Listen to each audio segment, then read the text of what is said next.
Paolo Avellino, may gustong iparating kay Sian Lim.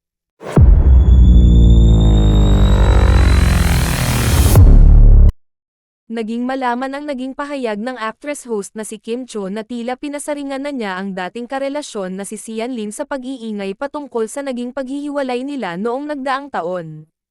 Ayon sa naging pahayag ni Kim Cho sa kamakailang panayam sa kanya, hindi naman umano mapag-uusapan ang kanilang nakaraang breakup kung walang nagsisindi nito. Iginiit pa ni Kim Cho na hindi na siya magbibigay pa ng pahayag dahil nais niyang manahimik na lamang silang dalawa ni Sian Lim at bigyan ng respeto ang isa't isa. Kaagad namang naiugnay ng maraming mga netizens na ang tinutukoy ni Kim Cho na nagsisindi ng apoy para sila mapag-usapan ay ang pag-iingay ngayon ni Sian Lim sa mga naging interviews nito kung saan nagbibigay ito ng reaksyon sa mga kumakalat na balita patungkol sa kanilang paghihiwalay.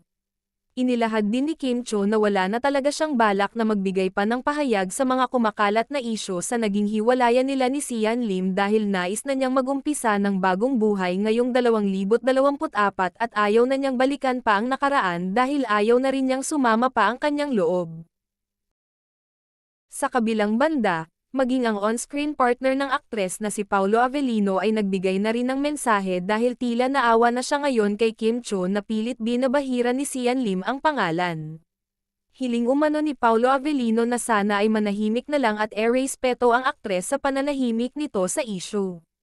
Hindi rin naman umano tama na ang lalaki pa ang magingay ng magingay at siyang pumapatol sa mga issue.